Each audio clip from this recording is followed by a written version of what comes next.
Assalamu alaikum everyone, welcome to this new lecture, which is in fact the lecture that covers the second period in the English history, English modern history. And this period, of course, as it came between two major periods, which were the Old English period and also Renaissance, it was called the Middle English period. The Middle English period, which also began by the coming of another invader, right? Like the first one, Old English. We said it began with the invasion of the Anglo-Saxons and Jutes, Germanic tribes. Also this period, Middle English period, also began with the invasion of the Normans. Invasion of the Normans, mainly in 1066, right? When William of Normandy, right, Duke of Normandy at the time, France, Normans means here the French people at the time almost, clear, who fought the English and defeated them, right, in the famous Battle of Hastings. When they, of course, defeated and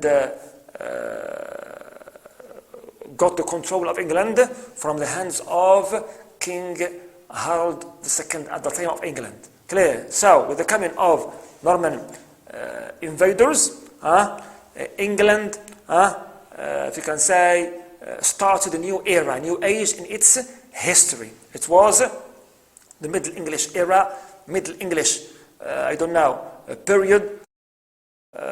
Also, it was known, right, by many historians as the Dark Ages, due to dominance of the church and its teachings throughout not only England, but also throughout the whole of Europe. So, the new invader, who was the Norman conqueror, William the Conqueror, of course, got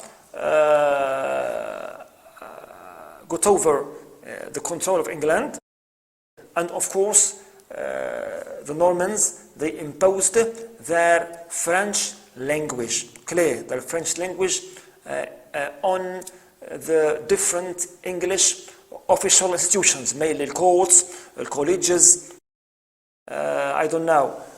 documents also, right, churches, right, and also many other official, if you can say, bodies. They were using only the French language. And this, of course, conquest of Normans of the French at the time had much influence on both the English literature and language. And language also, English language at the time, the Old English, we said it was what? It was mixture of Celtic languages, Latin of the Bible, and Germanic. So this Old English mixture, Old English language also, got another influence, got another influential component, which was the French language. But which it's blended with it to give rise to what we call Middle English language.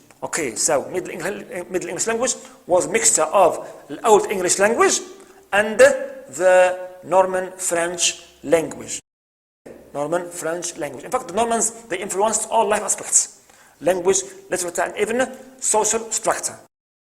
Now, at the time I said the Normans, they imposed their French Norman language to be used in all the official institutions, clear, courts, schools, colleges, the churches, and some documents, and so on, clear.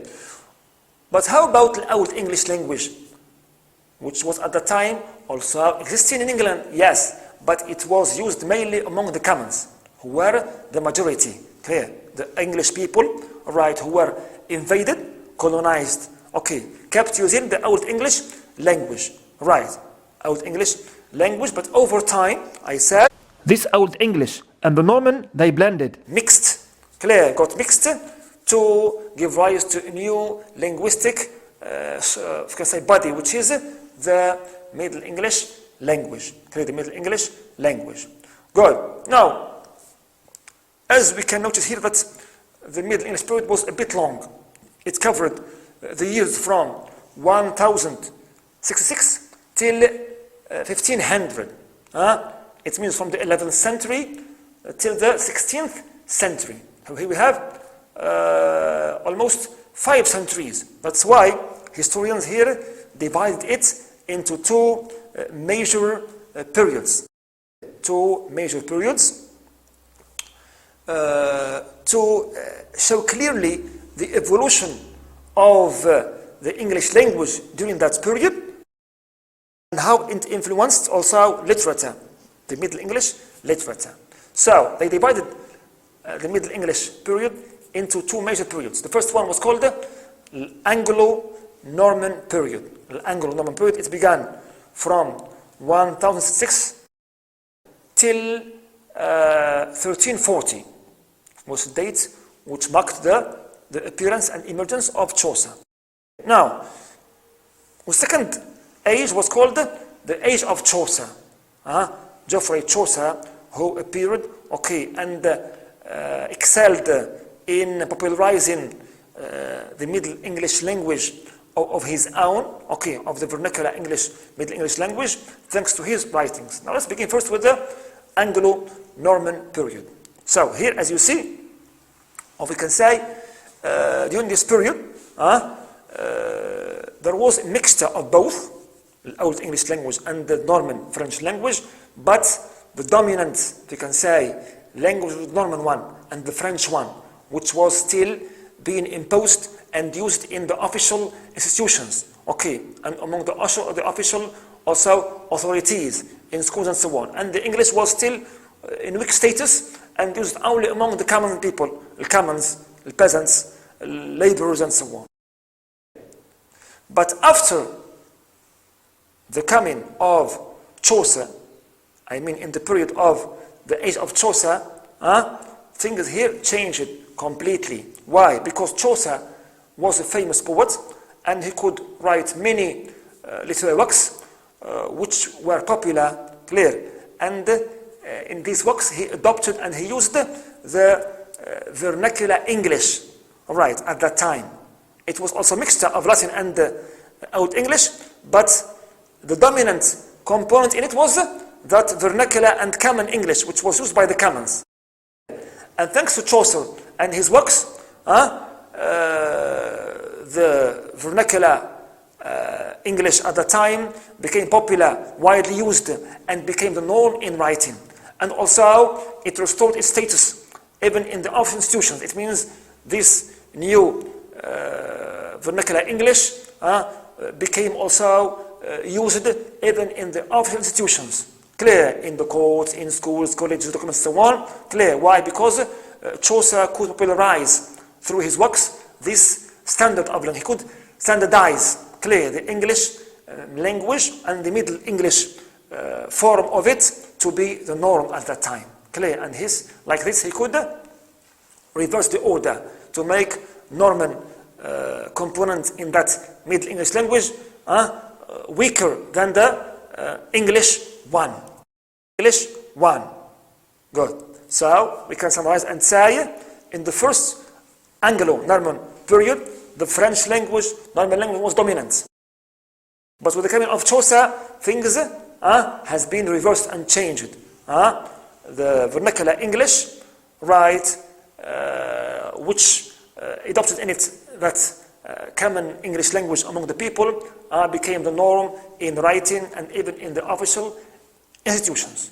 Institutions. One of the main masterpieces of Chaucer's, if you can say, genius, was the Canterbury Tales. It was a collection of stories. Most of them were written in verse, in poetry, clear, in poetry, still again in this period also, poetry was the crown, dominant genre, clear. So, in this book of, I said, Canterbury Tales, most of the stories were in verse, in poetry, or some or two of them only were in the prose. So this book was, if you can say, that influential, if you can say, motive to spread vernacular or Middle English vernacular among the whole of England, to even defeat the strong presence of the French Norman language in that Middle English language. Good. contemporary tales, in fact, it was stories told by pilgrims, those people who were going from London to the shrine of Saint Becket, Thomas Becket, to do pilgrimage, a kind of worship, all right, in the religion of Christianity. And on their way, they had a bet, or you can say a contest, that all of them would narrate. There were 30 men, would narrate stories, moral stories, and the best one would be rewarded by a free meal when they were back, home to London. They were moral stories, stemmed from religious, of course, teachings of Christianity. Right. So these stories and this book of contemporary tales represents the landmark of the Middle English period. It's the major work in this period. The contemporary tales by Geoffrey Chaucer. As in the first period, Old English period, we had Beowulf as the also landmark or the hallmark of that period. Right. Also, there were many other poets who also contributed with their works to popularize that Middle English vernacular language, right, across the whole of England, like John Gower, like William Langland, also like John Barber. All these, and Chaucer helped standardize the Middle English language, clear with its two components, Norman and English, but it was in the form of vernacular Middle English language. It was an extension of the Old English language, all right, in that period. Also, concerning again and always the influence and the impact of the Norman conquest on England, its literature and its language, also we had the impact on the social structure, the English social structure and system. After the coming of the Normans, there was, we can say, the use or the system of feudalism, clear. And feudalism means a system of class society. Class society, one society was composed of three classes, three unequal classes. We had the first class was the class of nobility, and which represented the French ruling class, including the king, his knights, his nobles also. Most of them were Normans, of course. And then also we have the class of the commoners.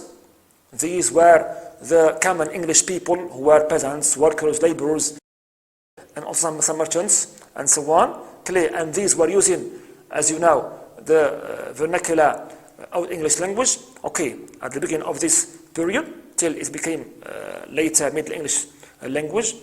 And also, third class was the class of the clergyman. Means man of the church, clergyman, man of the church, of course, whose also presence was very strong and important, as they were, you can say, serving Christianity, right, and the Bible, right. So these were the three classes and estates which existed in England at the time after the coming of the Norman conquerors, or invaders.